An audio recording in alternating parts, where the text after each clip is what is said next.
Right, anak 14 tahun menghabisi ayah dan juga neneknya, yaitu Hawk di video ini gitu. Jadi oh my god gitu kan, something wrong with this world god. Kayak Tuhan udah membuat skenario yang semengerikan ini pada akhirnya gitu kan, yang membuat sekarang ada anak yang tega membunuh orang tuanya sendiri gitu. I don't think so bro. Sebenarnya gak tahu siapa yang ada di pikiran anak ini atau apa yang merasukinya gitu kan, sehingga dia bisa menghabisi nyawa orang tuanya sendiri gitu. Dan kayak gua pikir di kepala gua sendiri gitu, ketika gua masih seumuran dia dan gua marah sama nyokap or bokap gua, kayaknya gua nggak pernah sedikit pun berpikir untuk melakukan hal sekeji ini kepada orang tua gua gitu. Jadi benar ada anak usia 14 tahun yang akhirnya ngabisin nyawa nenek dan juga bokapnya. Sebenarnya mau ngabisin juga nyawa si nyokapnya juga, tapi si nyokap berhasil selamat, alhamdulillah. Dan ini emang bener-bener 14 tahun jing gitu kan, dan tidak bisa berpikir dan tidak bisa berword again gua gitu. Jadi langsung aja ya,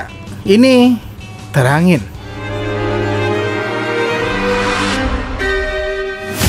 Jadi kembali gua ulang lagi gitu, si anak ini masih berusia 14 tahun atau si tersangka di kasus ini masih berusia 14 tahun, yang notabene masih duduk di bangku SMA. Masih sekecil ini gitu, udah sadafah bitch.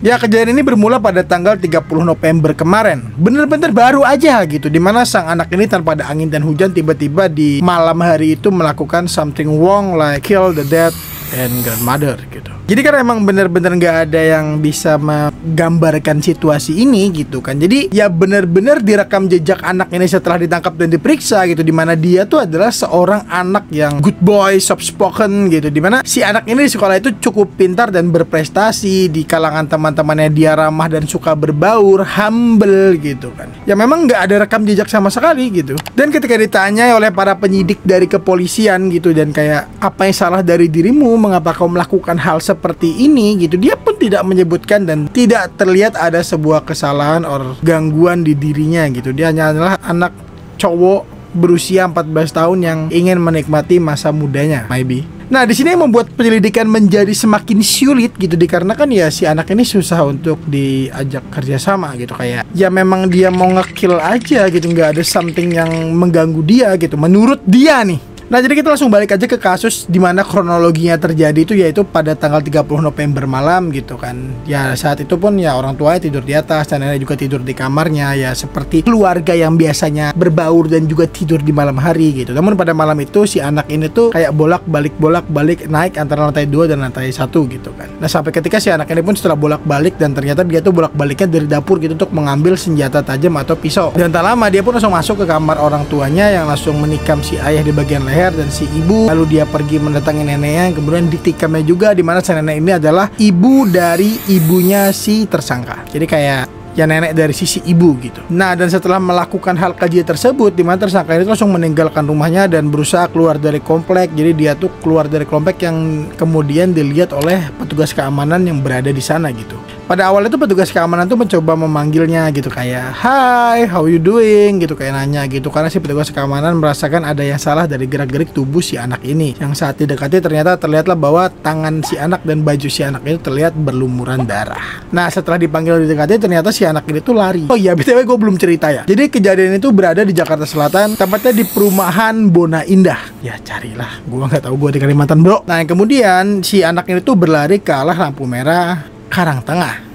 Ya salah satu lampu merah yang dekat di sana gitu. Yang akhirnya pun ya diamankan oleh petugas, yang kemudian petugas menghubungi polisi dan polisi mengecek rumahnya gitu kan. Dan akhirnya sang anak ini pun dibawa untuk diperiksa. Nah, saat polisi sampai ke rumahnya dan diperiksa, ternyata keadaan sang ibu dari tersangka ini masih bisa diselamatkan. Alhamdulillah, puji Tuhan ya. Nah, saat itu pun si ibu ini pun dirawat dengan intensif di rumah sakit terdekat. Nah, dan saat berhasil ditemukan gitu kan di lampu merah tersebut tadi, si anak ini tuh nggak kayak someone yang dirinya terguncang gitu, not like that. Dia hanya seperti orang biasa yang ya anak 14 tahun pada umumnya yang sedang agak linglung gitu. Sulit gua jelasin. Nah, di sini kalau kalian bertanya ke gua gitu kayak, "Bang, apa sih yang sebenarnya dia lakukan dan mengapa dia sampai melakukan hal seperti itu kepada orang tuanya?" gitu. Ya itu juga jadi pertanyaan buat gua. Let's say penyelidikan masih terus berlanjut sampai saat ini dan si anak belum bisa buka suara ataupun belum mau buka suara tentang mengapa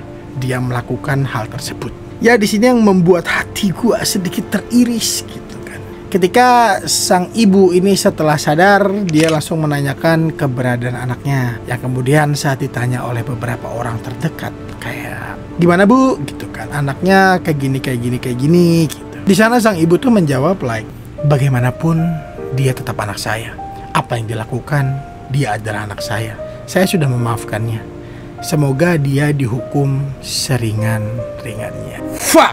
Gitu kan. Seorang ibu walaupun sudah disakiti dan dibuat kehilangan oleh anaknya sendiri, dia tetaplah seorang ibu. Why? Karena seorang ibu akan terus memaafkan bagaimanapun kesalahan anaknya. Jadi lu sebagai anak sadar diri bangsat. Jadi lu sebagai anak harus hormat ke emak lu, harus baik-baik, dan harus menjadi something great atau someone yang berhasil di kemudian hari dan membahagiakan dan membanggakan orang tua lu gitu.